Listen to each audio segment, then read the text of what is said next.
Hello there, this is George. How are you all? Right, first of all, I'm not any more fatter than I was 2 years ago or a year ago, and I'm feeling great.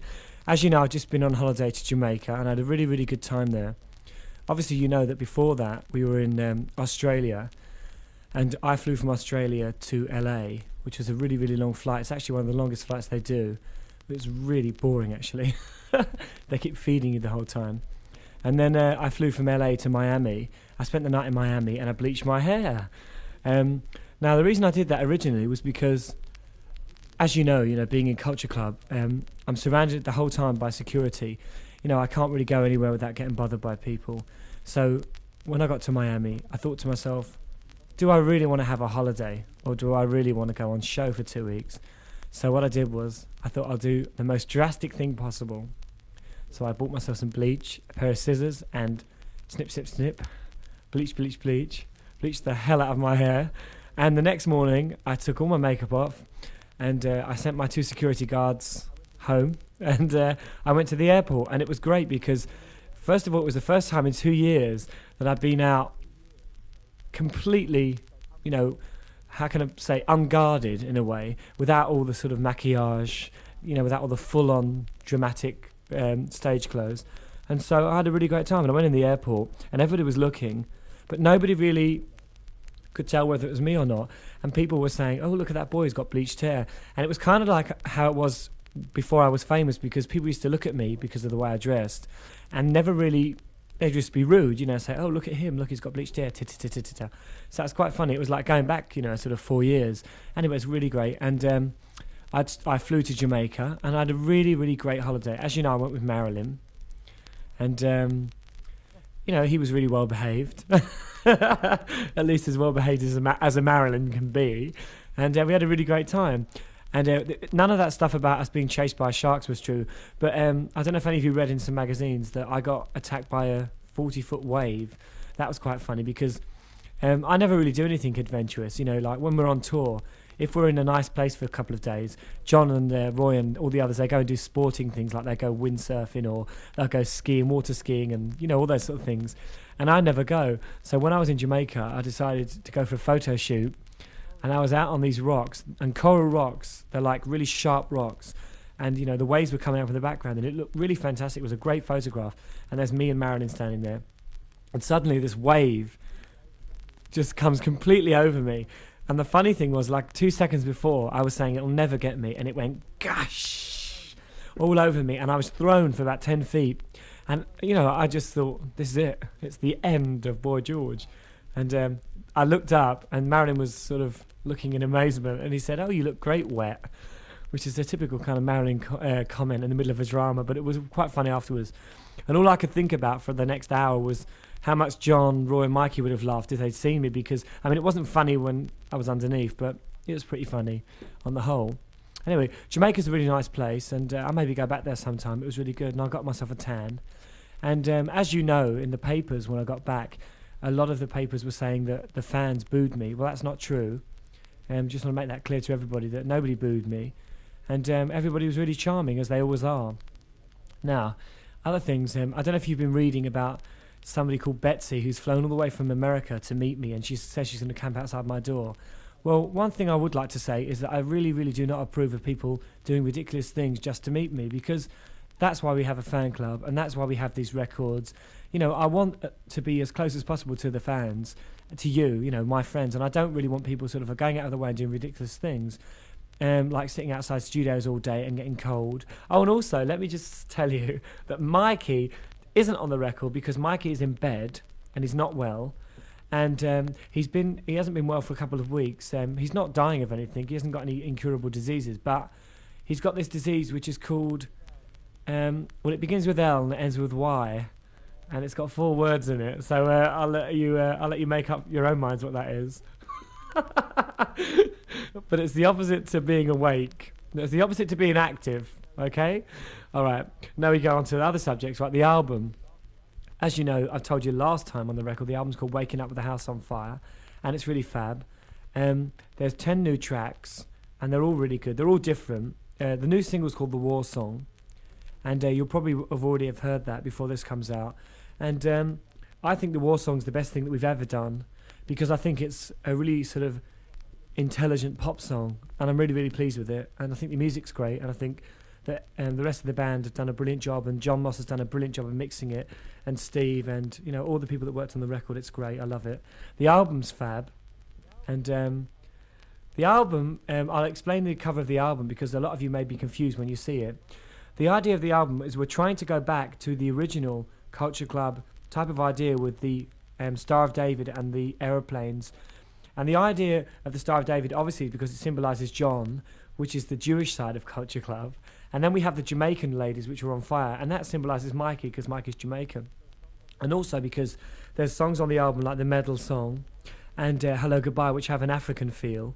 And so I thought it tied the whole thing in. And there are other songs on the album about other things as well. Okay, well, I've talked as usual. And I'd like to say that I hope as many of you as possible get to see us on our Christmas tour. And don't worry, because we'll be doing another tour next year, a bigger tour of England. We're not letting you down. We're not doing a Durham, and we're not disappearing into America. We'll be back and we'll be playing. And I hope that the ones who get the chance to see the shows at Wembley, Birmingham and Scotland have a great time. And anybody else, don't worry.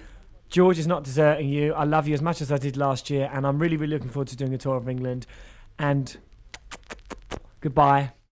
Hi, this is Roy, and it's the time of the year where you get your fan club disc. Hi, I hope you've all had a good summer. I had a great time. I went on holiday with my darling wife, and we went out to New York and to Long Island and saw the Jacksons in concert, which was really good. And I hope we could be as good as they were. But no, they were really good. I was really impressed with them. We're back at work now. Today is September the 6th. I'm sitting upstairs in Redbus whilst John and Steve are downstairs finishing off the mixing. I'm very pleased with everything that we've done on the album, and the new single will be out in a few weeks, which is called The War Song, as you probably all know by now.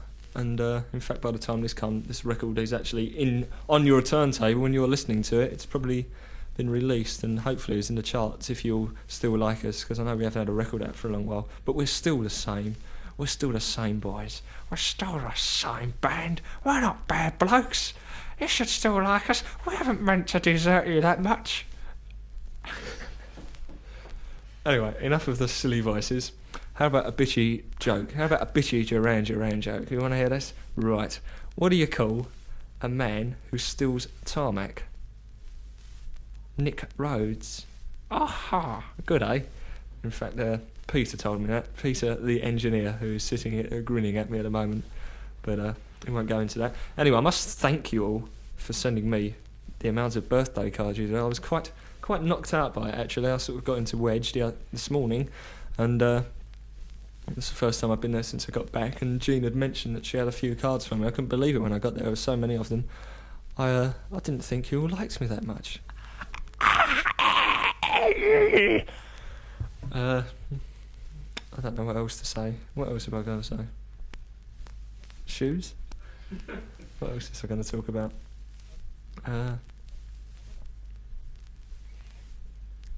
No, that'll do. Go on, that'll do. It's enough, isn't it? Yeah, no, that's enough. Hi, pop fans. Hello, this is John. Isn't Roy good? Honestly, I think he should be a Radio 1 DJ. He's got that sort of, Steve Wright voice. Well, he was very lucky to go to New York. I went to Greece and had an horrible time. I made a bit of a mistake, actually. You should never go back to the same place you've been to and had a fantastic time. And what happened is I got there, and the hotel room belonged to the mother of the owner of the hotel.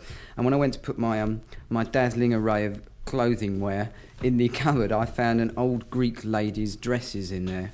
So I went down and complained, and they couldn't understand. So I decided to stay in the room that night, and I got woken up at 5 o'clock in the morning because our room overlooked a place where they fixed the motorcycles, and they used to rev them up.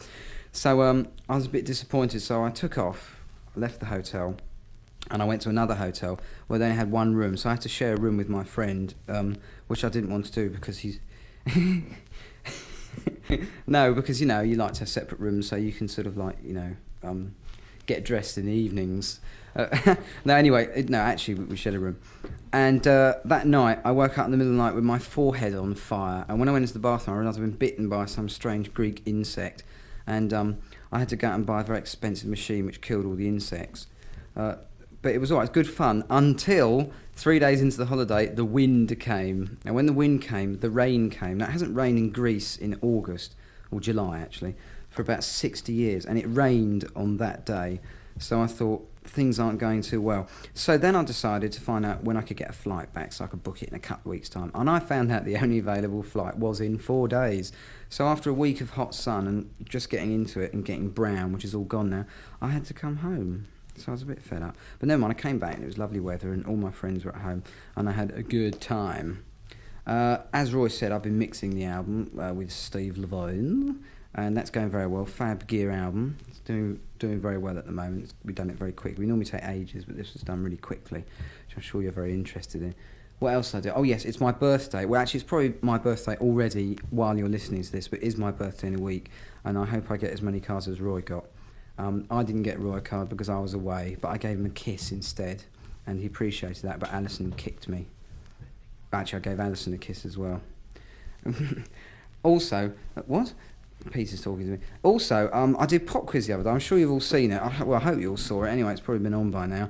And what about George Michael then, eh? What a cool dude, Mr. Dallas man. He didn't laugh at all. He was really serious, and he won. He won by about 20 points. What else have I done? I did ESA with Gary Crowley, which was great fun. He's really nice, Gary Crowley. He's very enthusiastic, isn't he? Yeah, all right, John, tell us about the new single. So I enjoyed doing that with him. And we're about to go off on tour. We're going off to America again, and we'll be actually playing in Dallas, so maybe we'll see George Michael there. I hear he owns part of it. Nothing against George Michael, really. He's very nice. Then we go, oh yes, we're doing Madison Square Gardens, which will be good. I think my mum and dad are coming all the way from France to see it, so it'll be the two tribes will be there. And we were going to do the Isle of Mull, but there aren't any people on it, so we decided it wouldn't be a very good idea to do a gig there. Ah ha ha! And that's all really. I hope you're all well, and I hope you all enjoy the concerts in England, because I know I won't. Ah ha ha ha! And lend us a £5. Bye-bye. Bye. Kissy, kissy, kissy. That's it. Peter's gone to sleep.